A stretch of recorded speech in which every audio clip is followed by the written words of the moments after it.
Rusty the Gnar with Backstage Guitar, and this is The Green Room.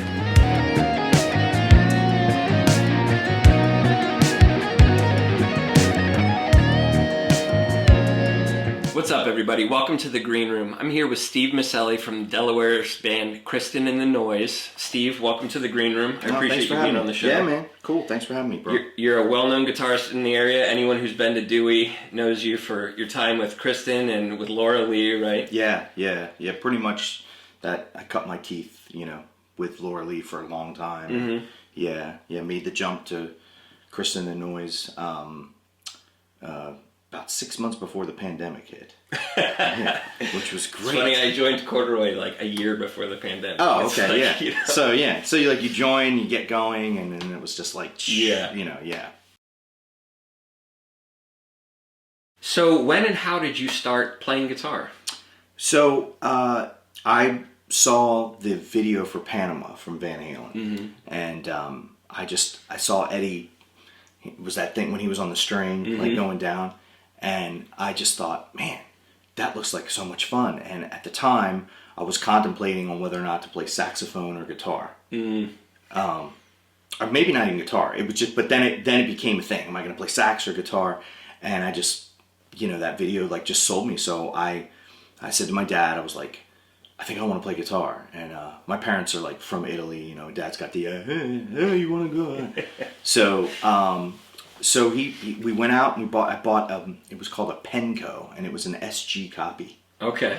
And I bought the guitar, and true story, honestly, it pretty much sat in a corner for like 2 years. It just sat there. How old were you? So at that time, I was about 11. Okay. At that time when I got the guitar. So it sat there for 2 years. Then we moved again. And I'm in another new school. I don't know anybody. And I just remember one day, I looked at the guitar and I was like, maybe I should, pick it up. And I started looking at it and I was like, what does this do? Like I had no lessons at the time, nothing. And I was just, Yeah. And so that would have been like the summer of like, it was the summer of the Live Aid concert. Mm-hmm. The reason why I remember this so vividly is because I ended up getting mono. Oh, man. And so you're stuck at home. I'm at home, mm-hmm. and my mom, I think they had taken, my mom had taken care of me for a few days, and I was getting better. I was on the back end of it, and my parents said, I like Italian mom, if you know anything about Italian, like it's overbearing. I was like, please leave the house. And they were like, oh, we're gonna go to Atlantic City. I was like, yes, go. And I said to my mother, I was like, all right. I said, but if you win a jackpot, you gotta buy me any guitar I want. Just ring. I said, I have a good feeling. I had no feeling. Just trying to imagine one of my kids telling me that. I had no feeling. The only feeling I had was, please leave for a little bit. Right. Give me time. So Live Aid was on. My parents go. The phone rings 2 hours later, and I hear my grandmother had answered the phone. She was kind of like, she lived with us at the time. Real strong Italian accent, barely spoke English. So I thought that my grandmother said, oh, you won $3,200, which a lot of money. That's great. Mm-hmm. And so I get on the phone with my mom, like, Mom, you won $3,200. And she was like, no, I won $32,000. Jeez. And I was like, and I mean, literally, instantaneously, I was like, you're going to give me that guitar, right? So they laughed. But that was a Saturday. And on the Monday, I went to the music store, and my parents let me get any guitar I want. And the two choices I was going to get was a white Les Paul Custom mm-hmm. or a Kramer Beretta. Did you go with the Kramer? I did. Oh, man. I went with the Kramer Beretta,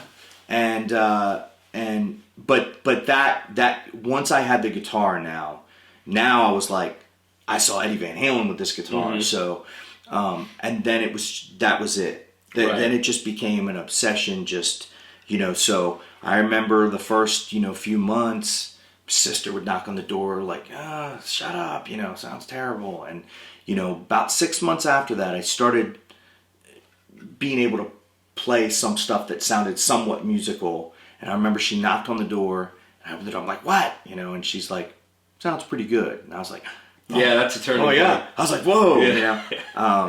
First compliment. Yeah, and then that was it, and that's it. And honestly, literally, so at that point I would have been about 13, and from that point on, it was just, I'm going to do something with music, period. Yes. And that was kind of it. Well, I definitely know that feeling. Yeah. So what did you struggle with while you were learning?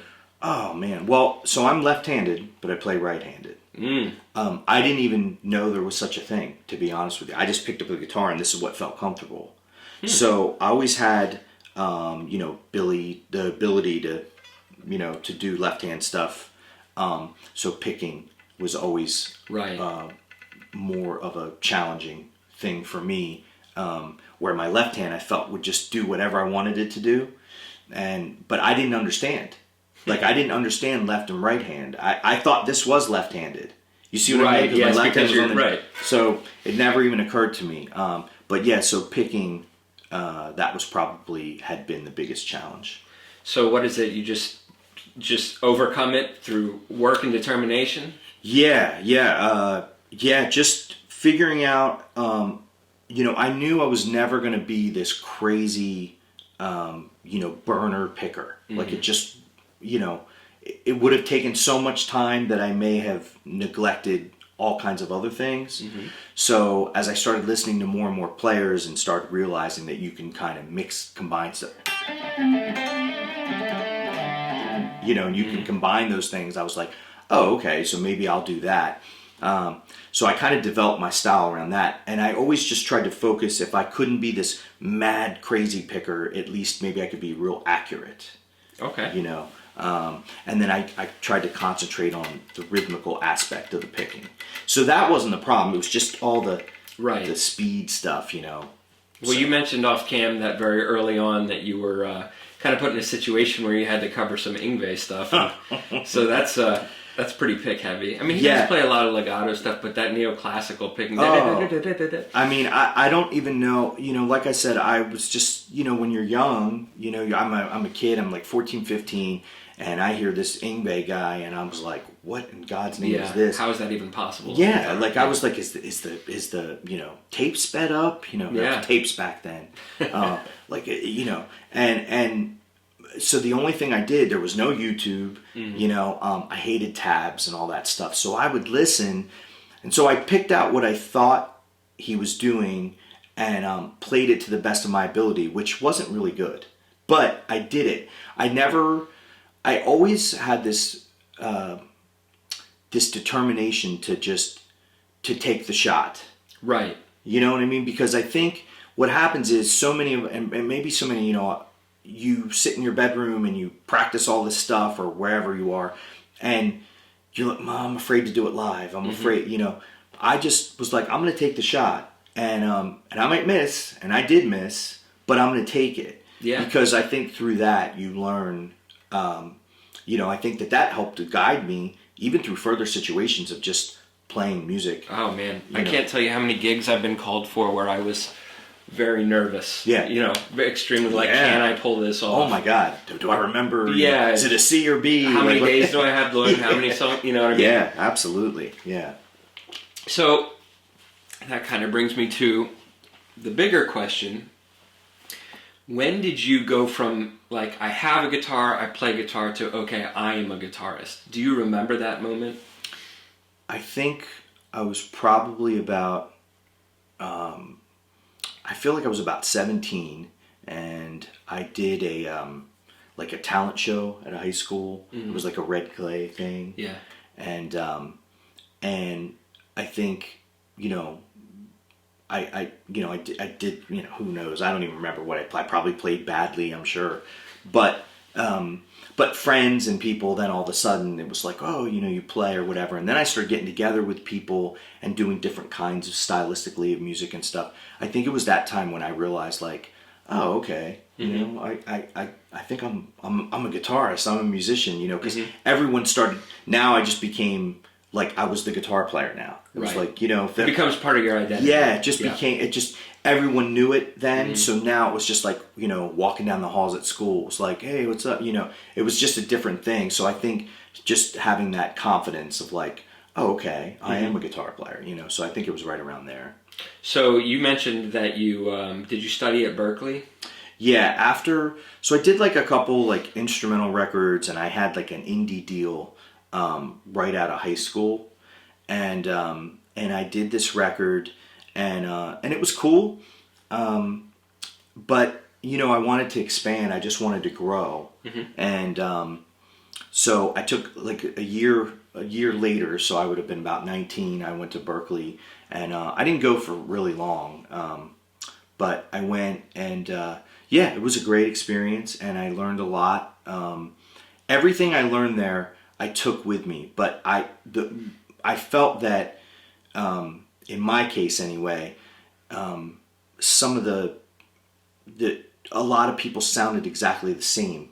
So by the time someone was a senior, like all the guitar lines were the same, all the sax lines were the same, the drum fills were the same, and you're young, and I was like, there's the famous line that all the best players didn't graduate. Yeah. And no offense to the people who did. No, graduate and I have a couple friends that did graduate, and they're monster players. So yeah, but this is my young, talking. So yeah, and then frankly, I had people that graduated, and they were going back home or whatever, and they were teaching and playing in working bands, and I was like, well, I could do that now. So that's pretty much what I did, and then got into a couple original bands again, had a couple indie deals again, like kind of that whole gamut. I didn't even really play a cover song like front to back, like this, like the quote unquote cover scene. I don't think I did that till I was like 24 or 25, which is what I told you off camera, which is why I am by far the worst cover band guitar player around here. Well, I'll disagree with you on that one, but I'm sure you have your reasons for saying it. Yeah. We all kind of go through a young idealism on guitar where covers are lame, right? Cover musicians, like, you're just copying other people's songs. We want to be original players, and I can remember for me when it clicked that, like, hey, I can make money. There's guys out there making money playing guitar. But for you, what clicked and made you want to do covers? Well, so I was teaching full time at a music store, and it was good money. I was super comfortable with it, and again, pre-YouTube, so getting instructions, guitar lessons were coming to a guitar lesson, one-on-one, and so someone had called me and said. I had started playing in some like local cover clubs, playing some covers, right? But I get paid this much, and I was like, oh wow! I thought it was like I couldn't believe the money, but it really wasn't that much. But to me, I was like, oh my god! Yeah, you're getting money for playing guitar. I was like, what? I was like, whoa, this is amazing. But then a band had contacted me about auditioning, and they told me what I could make salary wise, and that we would be doing some East Coast stuff, and I was like, really? I was like, for playing that? And they were like, yeah, and so I auditioned, and then that was that, and then What band was this? This band was called Lovestone, and they were great guys and girl, and we had a lot of fun, and I learned so much from that experience. Yeah, playing covers teaches. Well, I think a lot of us, tend to stay in our lane until we have to play covers. Yeah, sure. And so it definitely makes you a better rounded musician. I think so, and especially, depending on, I think, I'm sure you've gone through this, a lot of musicians I know, whether it's guitar players or any instrument, but, there's only so much time in the day. Yeah. So, with each passing time, these generations come up, these guitar players, whether it's an Andy McKee, who, that's a whole nother, like, I'm not going to just decide I want to play like Andy McKee, and that's just going to happen. No, you kind of have to, that has to be your thing for years. Yeah, like you have to, it's not just like this magical light. And I saw, I don't know if you heard Andy Wood. I don't know if you've heard I don't know Andy Wood. He's a monster guitar player, and he's doing this live stream, and he said somebody was asking him about either that or something, and he said, if I could put that, was it in the superhero movies, like put on the fist where you have all the powers? Yeah. He's like, man, if I could just do that and be able to play like all these guys, like, now the newer guys, someone like Mateus, who's just, amazing, right? But I had never I'm not, in my mind, of course you just want to go for it and you want to be able to play like Mateus, but, or in that style, but that's a whole stylistic, journey that he Well, had. to your point, you wonder what else can Andy McKee do? I mean, he's a great finger picker. He can drum on his guitar, but, he's had to sacrifice, I'm sure, learning, pick skills or whatever. And I'm sure he's a great, well-rounded player. But obviously that's his thing. Well, I think most guys that are kind of like in their lane probably have their lane, and I mean, there's a few guys, someone like Guthrie Govan, I feel do like, anything. I feel like you just hear him play anything, and you're like, it sounds okay, authentic. Yeah. But I do feel that there's some guys that, sure, like to them, we might hear Andy McKee with a Telly or a Strat or something, and it might sound incredible, but to him, he's like, oh, I wish I played a Telly like Brad Paisley or something. Yeah. Or, you know what I mean? Like, Yeah. So I think that happens to all of us. Like we punish ourselves so much. I mean, Steve Vai, going back to that, he's always said that he just got to a point where he said, you know what, I'm not focusing on any of my weaknesses anymore. Mm-hmm. This is what I am. This is how I play. I mean, he's a freak of nature, but my point is like, I don't think he ever got caught up saying, like, he doesn't want to play like George Benson. Right. You know what I mean? Like, he just said, you know what, I'll play some jazz chords, and obviously he's very musically competent, but he just wasn't like, I'm going to go play like George Benson. He's just like, I'm Steve Vai, this is how I play, you like it, cool. If not, and I'm sure Eddie was kind of the same way, he's definitely known for the bringing tapping to guitar, but I'm sure he could do anything. I would imagine he could have, and his biggest hero was Eric Clapton, and he sounded nothing like Eric Clapton. Well, a lot of people's biggest hero is Eric Clapton. What I'm saying, like he wasn't just regurgitating, from the tone to the everything, like he just took it to somewhere else. Yeah, I mean, everyone develops their musical identity and has their strengths that they become known for. Agreed. So you're in this, what was the name of the band again? Lovestone? Lovestone, right. Uh-huh. So that's your first major experience on the cover scene. In the cover scene, yeah. Right. Mm-hmm. So did you feel like you had to do anything to kind of emerge from like the other guitarists out there on the cover scene, or were you just kind of going about doing your job and being the best you could at it? Wow, it's funny because so at that time, around that time, I started to get to know Anthony Galuscio. Mm-hmm. Monster guitarist. Anthony, just the guitar is him. Mm-hmm. When Anthony plays, it's a different experience, in my opinion. He just emotes your music, so gifted. So I started going to see him play, and as I was learning a song or something, and I would see him play it, I was like, well, that's different. Like, I don't play it. Because Anthony would be inverting chords and doing all this stuff. And so I remember one time I just asked him, and I said, dude, what do you do, what are you doing in that song? And he just said, man, when you start playing this thing 3, 4, 5 nights a week, he's like, you're going to invert every chord too. Something to that effect. And just to entertain yourself, I guess. That stuck with me. So I guess in every band I've ever been in, I push the limits as far as what I can get away with playing, right, versus what's on the record. I try and do just enough. I try and be respectful. If there's like a signature part, I mean, if you're doing, Don't Stop Believing, like you got to keep it pretty close to the vest because it's Neil Schon and people can hum that. Yeah, it's almost like the guitar line's almost like a vocal melody, and that's what people know about the song. Yeah, and if you stray too far, I mean, even though for the most part people won't care, but there's going to be somebody's like, Yeah. So, but yeah, I think that I've always just tried to push the envelope of, just kind of like bobbing and weaving.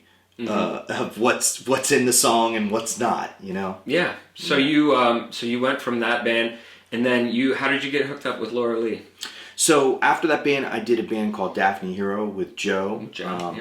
who's, we're like, he's still to this day like my best friend. One of the best hat wearers I've ever met in my life. Nobody wears a hat like Nobody Joe, wears a hat and you like should Joe. have seen him in '97 if you haven't, because it's special. No, but we did a band, and we actually did originals, and then we started doing covers.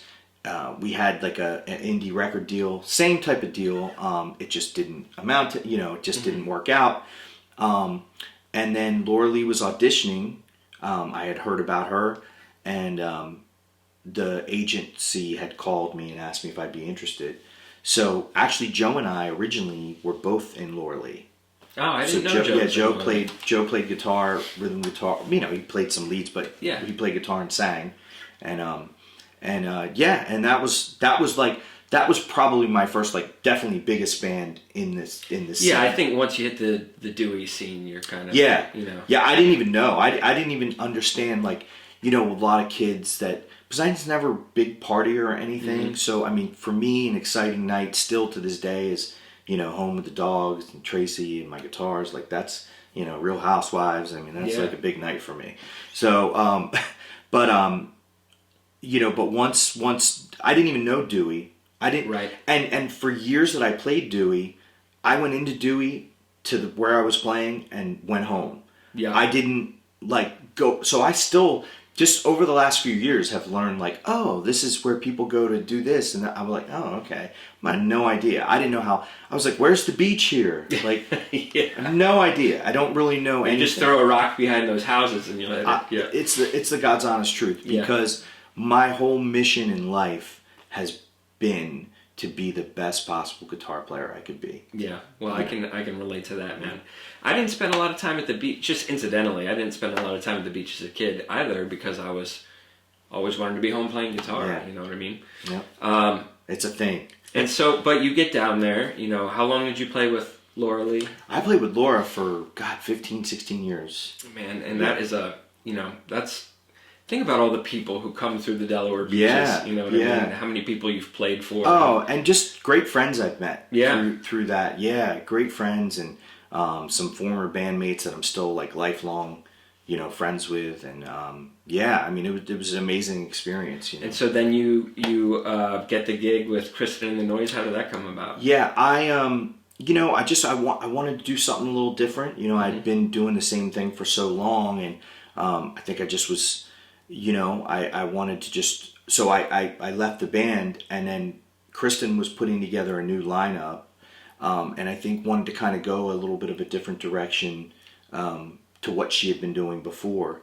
And and so, she knew I was looking, and she called me and she said, hey, I'm going to be looking for a guitar player. Are you interested? And we met and we, talked, and I thought we were both on the same page. And that was it. And it's been awesome. It's been awesome with the musicians. Eddie, our keyboard player, is a monster. The drummer, Danny's a monster. Mm-hmm. Jeff Vega's been around forever, bass player. Mm-hmm. And he's, great player.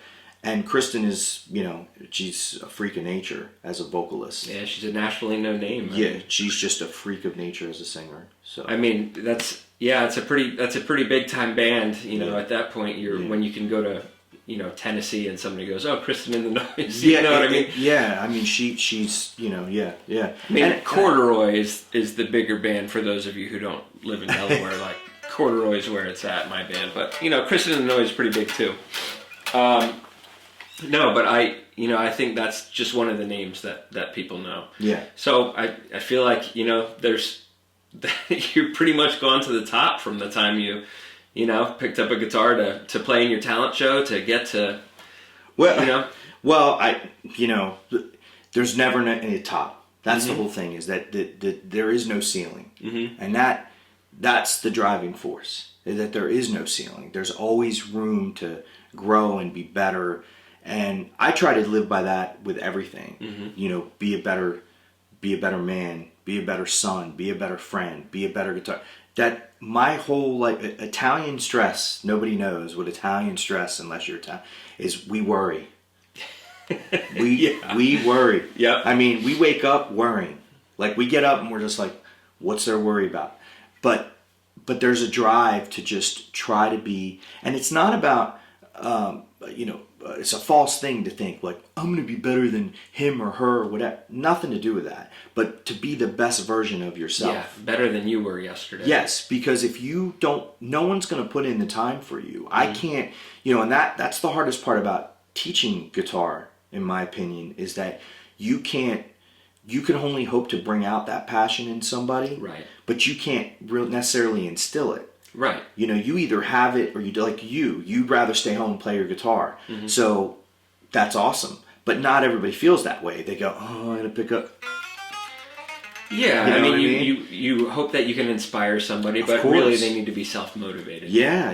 If you have 10 students, if 2 out of 10 go on to really do something with the instrument, like you've accomplished something, in my opinion. Yeah. Because the other, but I'll always try if somebody wants to learn, and I, have the, One of the things I love about teaching, even if somebody doesn't stick with guitar, there's times that, you just get an opportunity to instill a life lesson. Yeah. And you become important to them just for that little insight. Agreed, yeah. 100%, yeah. But I'm glad you talked about getting better, because that's one of the things as a musician, you know that you don't really hit a wall like an athlete does. Well, man, I'm 37. I'm not going to be able to.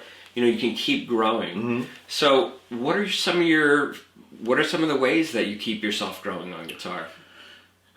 Well, I mean, just watch YouTube.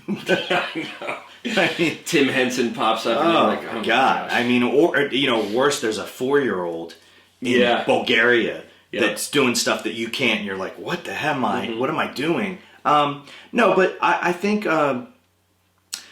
just being open-minded to stylistically to different things too. Sometimes, again, I'm not going to probably become any kind of master country player, right? But I can listen to country guys and go, whoa, and hopefully you can pick all these things stylistically from all these, and that's what I try to do now is. Rather than saying okay, for 1 month I'm playing nothing but country, country blues or something, I just say, wow, this player is amazing. How do they approach something? I mean, that's an A in any style of music. Right, good point. You know what I mean? Yep. So what are they doing around that A? And, someone like Mateus is going to do it different than Brad Paisley, than, Stevie Ray Vaughan did. So what are those things? And then how can you take what those guys are doing and incorporate it into your own play? Yeah, it becomes a piece of your vocabulary, but you're not speaking verbatim. Yes, exactly. Yeah, that's exactly. A good point. And I'm way too lazy to learn. How many times I'm sure you've heard it. Hey, did you learn Cliffs of Dover? And I'm like, no, I didn't learn Cliffs of Dover. Anymore, it's the woven web and animals as leaders. I'm 8-string guitars. No, which I will get one, and there will be videos with 8-string guitar playing eventually. And I think that you're more disciplined in that aspect. I never have been disciplined enough to do that. In fact, I can't remember a time that I actually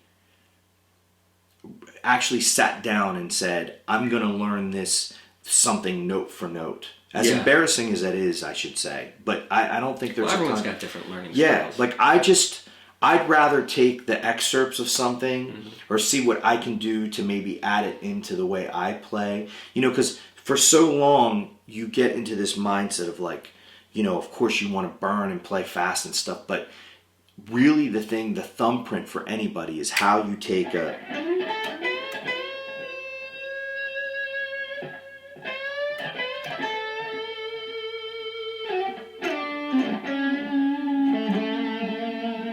It's inflection. To me, that's the good stuff. That's where you really learn, because for the most part, anybody with enough time, energy, and effort can just start, start to learn that type of stuff. But what kind of thumbprint? We were talking about earlier, like Neil Schon, in Journey, his solos are all you can sing a lot. Yeah. In between the fast lines. Yeah, Who's Crying Now, stuff like that. It's the great, so for me, it's things like that, that keep me, Yeah, and I think that's one of the things that we were talking about in terms of musical maturations. You learn that fast is cool, but when you slow down, you have more time for inflection, and people can really start to hear whether you know what you're doing with that A. Yes. You know. Yes. Yeah. Exactly. Yeah. And it's funny because when I see a lot of the young players, and I mean there's some great ones around here and everywhere, but and I'll see them, and I'll see a guy and he's doing something crazy, and I'm like, I can't do that. Yeah. Like I'm not. I'm not. I'm just. And I think that you learn that the less is more, and placement. Placement of where you put in something that might be like a cool flashy thing, like where you put it. It doesn't have to be on the end of every one. Well, and I've seen your social media posts, and I've seen that it's not that you don't play fast. Obviously, you enjoy playing fast. Yeah, you do cool licks online all the time. But I get your point about it's important, almost your accent on guitar or whatever you want to call it. You have your, like you said, your thumbprint. You have your own identity. Yeah. Well, a lot of that on social media too is like weird because I was really late to the whole Facebook party initially, and then late to the Instagram. I was just late because I just didn't care. Like I just wanted to be home playing, right? Yeah. And then now it's become a thing. A lot of times, not all the time, but a lot of times, the stuff that I end up posting is probably me working on something. Right. Mm-hmm. And a lot of times, so in the old days, I would take like a cassette recorder and I would record myself. What's that? Yeah, it's this little device. I would take like a cassette recorder and I would record myself playing, and I would listen back to hear like if it was sloppy or whatever. Well, now, thank God to like phones and technology, I just prop a phone up and maybe I'm trying to see like if I'm picking something at a weird angle or right. Or whatever. Now, I don't do this all the time because I'm not sitting, most of the time I'm just noodling, so to speak. Right. You're not working on something. No, most of the time I'm not. But when I stumble across something, or if I'm in that YouTube rabbit hole and I see somebody do something and I go, oh, what is that? So then I take it and I take it and think, what's my take on that? Right. There was a post that caught my attention. You posted something.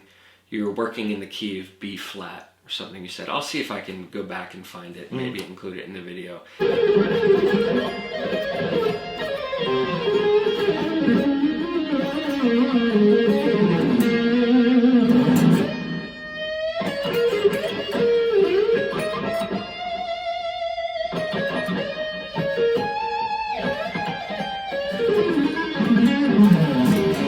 I think you mentioned it earlier, as musicians, a lot of times we look at the things that we can't do and beat ourselves up for that. Oh, I remember thinking like, man, I've never played a lick like that in my life. That's how I need, But I think that we all just, we have different strengths and you work on it. Yeah. Yeah. And you play what you want to play. Like, the most important thing is that you can be some crazy prodigy shredder, or you could be someone that just plays a few notes that makes it all right. It's about having command of the instrument. We were talking about how many people respect Clapton, and I mean, like the soul that's there. I mean, I saw him. I sat like third row and got to watch the From the Cradle tour, and I mean that changed my life because that was early. That was when I was still in my days. I was trying to go as fast. And I just sat there. How is Slowhand a compliment? Oh my God. It was just watching him. It was just like, this guy has absolute total command of his instrument. Oh, yeah. And it was completely inspiring. I've become, sometimes to the argument, of some people, but I have become a ginormous John Mayer fan. Oh, I love John Mayer. I think that he's just... I told you I was working on a video all day yesterday. I couldn't get it right. It's gonna come out soon. It usually takes me 3 days to really get something that I'm Does it have something to do with John Mayer? That was day 2 of learning Neon. Oh, jeez. And by the time this video comes out, I will have posted me doing Neon. And I have something to say about it. But God bless you for... I mean, I would that just seems like an awful lot of work. I've watched him play it, and I was like, I'm not doing that. It's a lot of work. I can't even imagine. And I'm sure you're going to do it great because I've seen your stuff too, and you're a great player. Man. But I'll get close enough. well, sometimes close enough is good. Mm-hmm. And you know what? When John Mayer was picking up stuff from people, he probably said a couple times, close enough. Yeah, probably when he was writing me on, he went, Yeah. man, I wish I was Charlie Hunter. But he kind of, to me, like, I just feel in that Clapton-esque school that his songwriting. I actually enjoy a lot of his songs. He's an amazing songwriter. And he play. I mean, he can play. Mm-hmm. Like, he's an incredible guitar player. Like, incredible. Yeah. Might not want to follow him for dating advice. Well, no.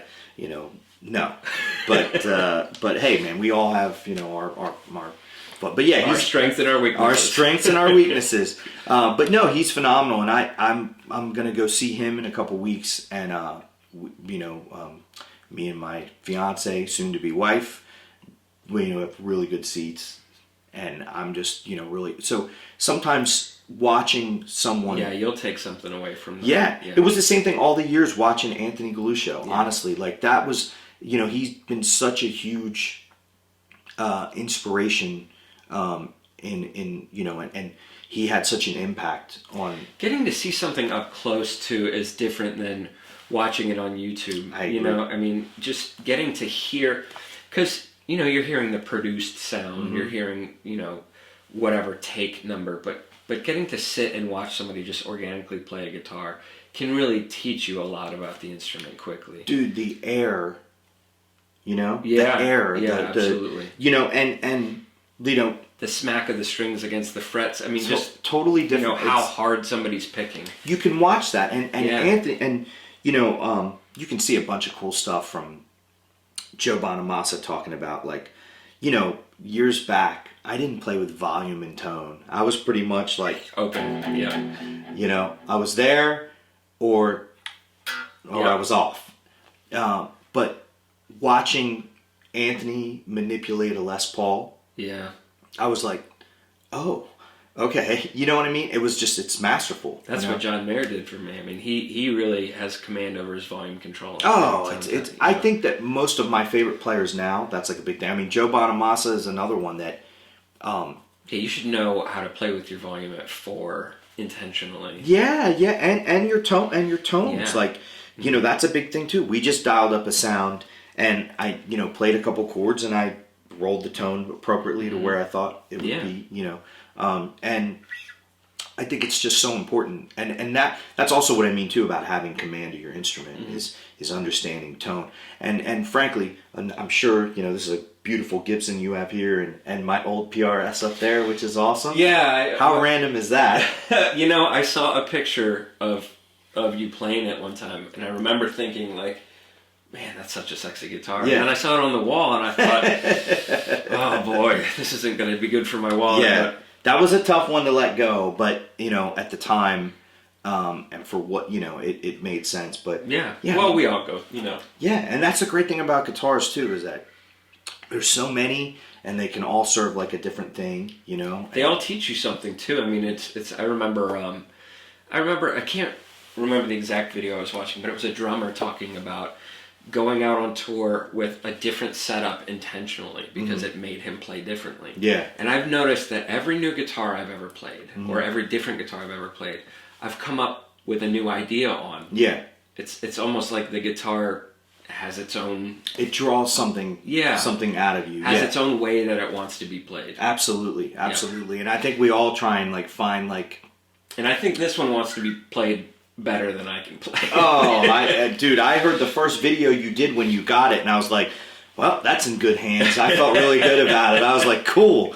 So I think that you're doing just fine. Well, thanks, man. I appreciate that, coming from a guitarist of your caliber. Oh, well. I was going to ask if you had any, secret pearls of wisdom you wanted to share. I feel like you've gone through a lot of them, but is there anything we didn't cover that you feel like you've discovered about guitar that you wish you could leave to the next player? Maybe save them a little time on their journey. Yeah.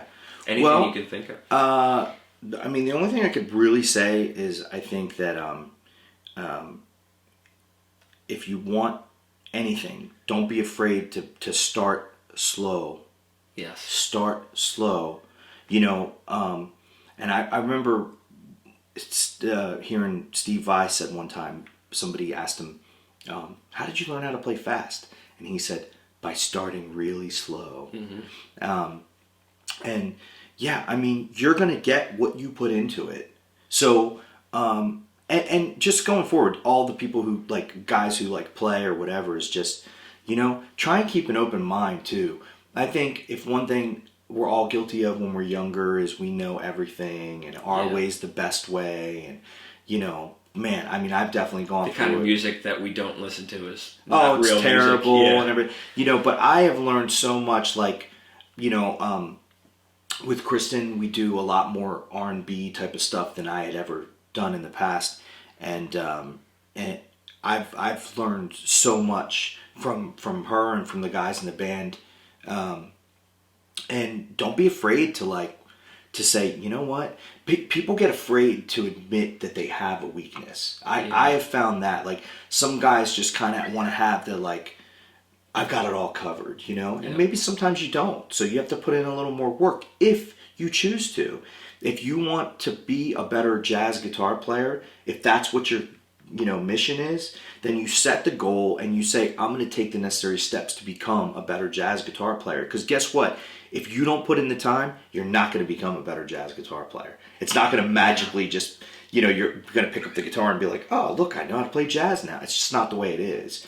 You know? Well, the players that I respect most have all said something along the lines of, the more I know about guitar, the less I know about guitar. Oh. So, you know, it's great when you can go through life, and this is in any regard, it's not just music, always willing to grow and admit when you don't know something, or when you've learned something that changes your mind. Yeah, absolutely. I totally agree.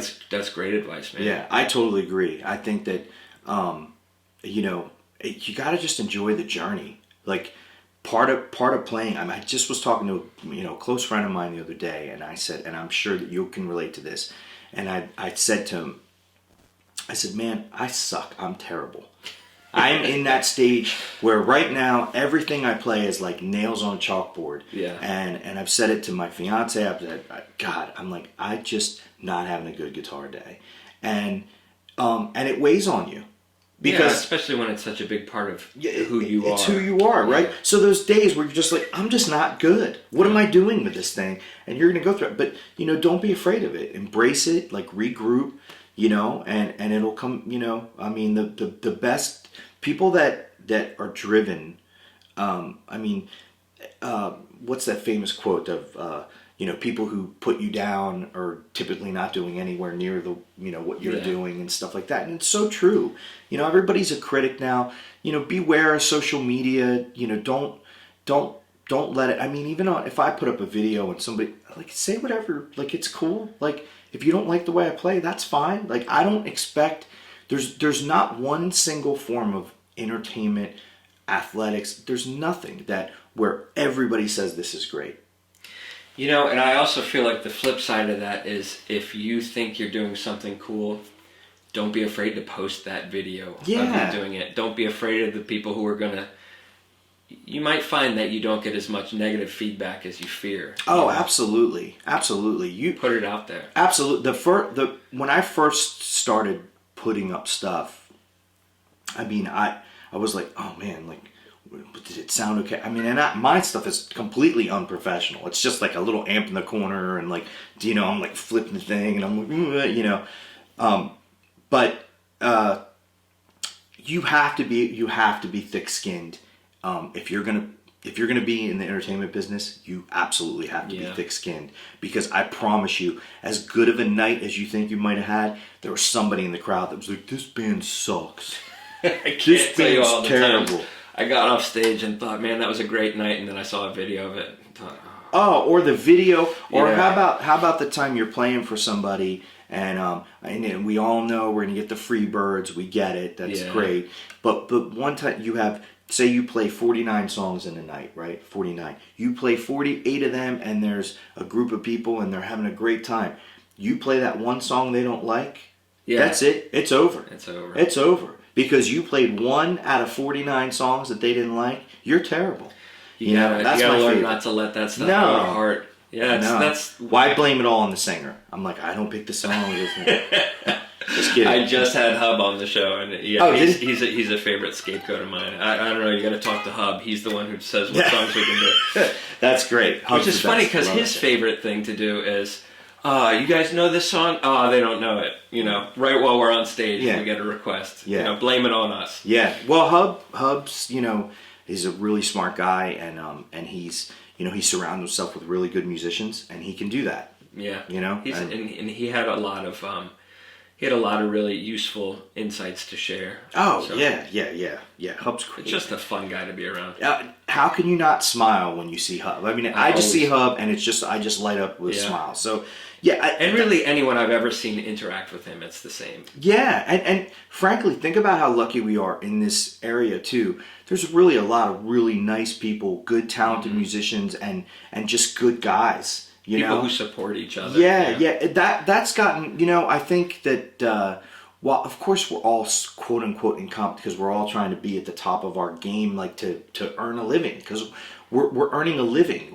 You know, this isn't about writing the best song. This is about presenting the best. So of course, right. But at the same time, I go see my friends play whenever I can and try to show them love and support, because I just think that that's a really important thing to do. I think there's maybe 2 gigs I've ever had in Wilmington where I haven't seen Joe Daphne's hat come walking in. He's so great about... Listen, Joe is the mayor of Wilmington. He's just one of the biggest supporters that anyone can be. Absolutely. He is, yes. He, like a Hub, every singer that they gotta believe it. Yeah. You know what I mean? Mm-hmm. And Joe believes it.